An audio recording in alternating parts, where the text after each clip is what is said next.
বেলা 12টায় শুরু হবে দুদেশের ডিজিএমও পর্যায়ের বৈঠক, আর তার আগে জরুরি বৈঠকে বসেছেন প্রধানমন্ত্রী। কথা বলবো, আমাদের প্রতিনিধি বিজেন্দ্র সিংহ রয়েছেন আমাদের সঙ্গে। বিজেন্দ্র, প্রধানমন্ত্রী ফের এক উচ্চ পর্যায়ের বৈঠকে বসেছেন, কারা উপস্থিত রয়েছেন? প্রধানমন্ত্রীর বাসভবনে তিন সেনা প্রধান রয়েছেন এবং চিফ অফ ডিফেন্স স্টাফ তিনি এসেছেন এবং এই মিটিং কিছুক্ষণের মধ্যে স্টার্ট হবে প্রধানমন্ত্রীর বাসভবনে। সেখানে মূলত রিভিউ করা হচ্ছে বর্তমান পরিস্থিতি কি রয়েছে বর্ডারে। P4 insulated water tanks, kitchen and bath fittings, বিশুদ্ধ জল, সুস্থ জীবন, P4 আজীবন। এবং যেটা সূত্র মারফত জানা যাচ্ছে এবং সেনার তরফ থেকে জানানো হয়েছিল, তো রাতভর এলওসি তরফ থেকে পাকিস্তানের তরফ থেকে কোনো আনপ্রভোক ফায়ারিং হয়নি, শান্তই রয়েছে। এবং গত কয়েকদিনে যেটা দেখা হচ্ছিল আনপ্রভোক ফায়ারিং করা হচ্ছিল, পাকিস্তানের তরফ থেকে সেলিং করা হচ্ছিল, সেটা বন্ধ রয়েছে এবং সেক্ষেত্রে ভারতকেও তার জবাব দিতে হয়নি। দ্বিতীয়ত হলো 12টার সময় আজকে ডিজিএমওদের বৈঠক রয়েছে। মনে রাখতে হবে যে এর আগে দিল্লিতে সিজফায়ার অ্যানাউন্স হয়েছিল, পাকিস্তানের ডিজিএমও ফোন করেছিলেন ভারতের ডিজিএমওকে, তিনি আলোচনা করতে চেয়েছিলেন এবং তখন ভারতের ডিজিএমও রাজি হন তার সঙ্গে কথা বলার জন্য।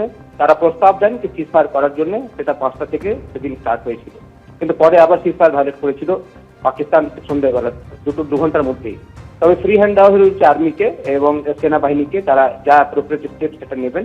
আজকে যেহেতু ডিজিএমওদের বৈঠক রয়েছে 12টায়, বর্তমান পরিস্থিতি কি তারা নিজেদের মধ্যে আলোচনা করে হয়তো এটা সিজফায়ারকে এক্সটেন্ড করবেন, নতুন একটা ডেট পাওয়া যাবে। কিন্তু তার আগে প্রধানমন্ত্রী বৈঠকে বসেছেন 3 সেনাপ্রধানের সঙ্গে, তার সেখানে সিডিএসও রয়েছেন এবং এখানে একটা রিভিউ মিটিং, বর্তমান পরিস্থিতি কি রয়েছে এবং নেক্সট স্ট্র্যাটেজি কি কি হতে চলেছে সেসব নিয়ে প্রধানমন্ত্রী এখন মিটিং করছেন তার বাসভবনে।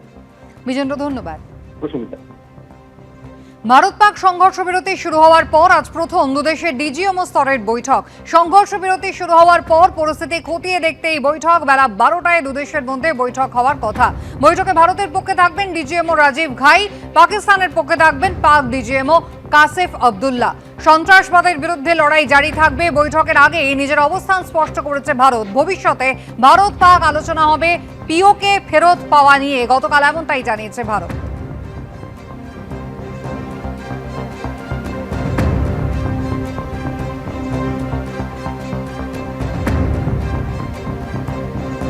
ভারতের টানা এয়ার স্ট্রাইকের দিশেহারা পাকিস্তান। সূত্রের খবর, পাকিস্তানের সেনাপ্রধান আসিম মুনির কথা বলেন মার্কিন বিদেশ সচিব মার্কো রুবিওর সঙ্গে। এরপর মার্কিন বিদেশ সচিব ভারতের বিদেশমন্ত্রী এস জয়শঙ্করকে ফোন করে বলেন পাকিস্তান আলোচনা করতে চায়। তখনই জানিয়ে দেওয়া হয় রাজনৈতিক স্তরে নয়, কথা হবে ডিজিএমও পর্যায়ে, আর তাতেই রাজি হয়ে যায় পাকিস্তান।